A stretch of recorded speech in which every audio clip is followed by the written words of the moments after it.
For more on these resignations and their impact, we're joined by Eric Schiffer. He's the chairman and CEO of Patriarch Equity, and he also serves as the chairman of Reputation Management Consultants. Eric, thank you so much for joining us. Good to have you on the show. Nice to be with you, Michelle. Eric, two big resignation announcements today. One certainly more significant and substantive than the other. Would you agree?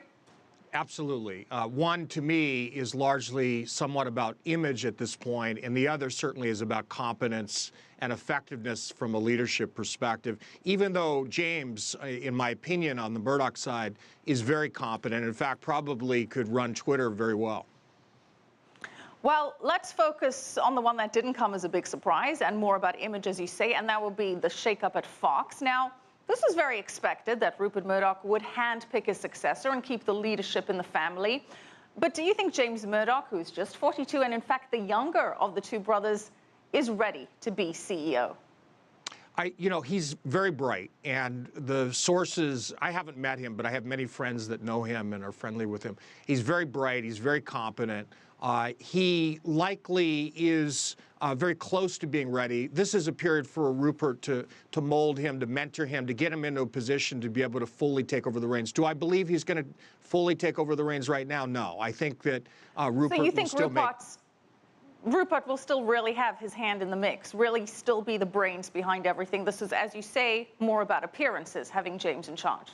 I think it will be more about appearances than actually giving over the reins, even though this is a mentoring period. So, look, Rupert isn't going to walk away. I think investors recognize that. But at the same time, James is very competent. So if you're going to bring on someone, certainly bring on someone competent. And the fact that it happens to be his son is certainly something strategic for Rupert and a good move overall.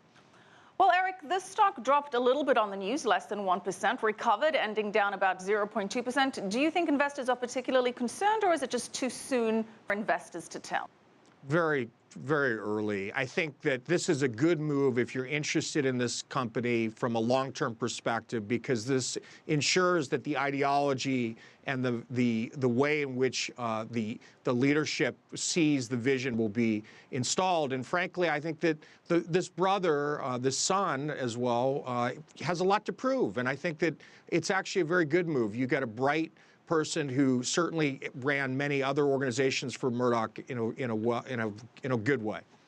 Well, Eric, you mentioned the future. The stock is down 14% year to date, and there is concern about Fox transitioning to the digital era. Is James the right person to do this? And should we be concerned? Why is the stock hit 14% down year to date? I think overall the media business right now is struggling. Less people are watching TV than ever before. Is he the right guy on the digital side? That's to be told. I don't think we know this at this point. We saw certainly Murdoch attempting to buy the MySpace acquisition, which didn't go well. I would not bet against Murdoch and James. I think they're smart, capable leaders, and they certainly understand media. And at the end of the day, all of these are platforms. Ultimately, content drives the game. MySpace, I think I recall something about that many, many moons ago. Well, Twitter, which is certainly very relevant, and very relevant in the news today with the CEO, Dick Costolo, announcing that he's resigning. Now, this was somewhat of a surprise, at least in terms of timing. Investors had been voicing complaints, but this wasn't really expected so soon, now was it? It wasn't expected soon. Investors have been really upset, frankly, with the leadership of Costello. The promise of Twitter has not really been ever actualized in its fullest capacity. One of their biggest investors had written a blog post not too long ago really saying, hey, here's all the opportunities, we're not going after them. Apparently, Costello has been wanting to get out for some time, so this was, I guess, in the works as of December. But what were the real problems with him?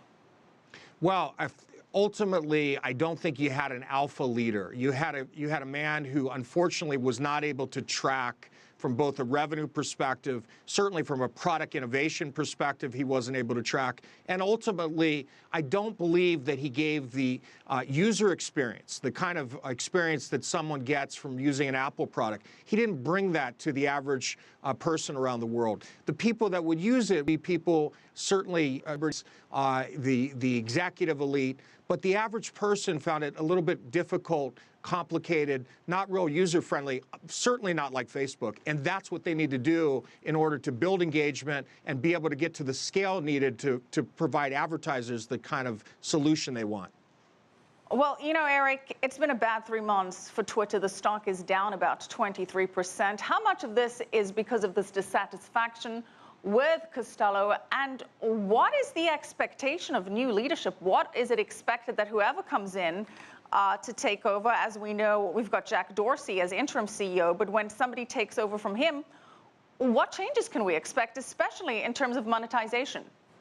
Well, I think that whoever they get will get the product right. They're going to figure out, they'll find someone that gets product innovation. They're certainly going to get someone that can execute quickly.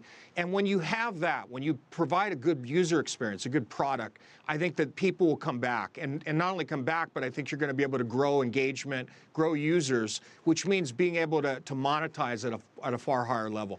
These things you're going to have. Unfortunately, Costello, as people have said, is a nice guy. Whether he's respected, I don't necessarily agree.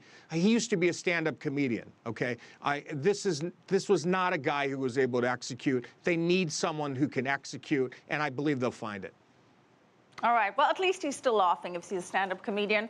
Thank you so much, Eric Schiffer, Chairman and CEO of Patriarch Equity. Good to have you on the show.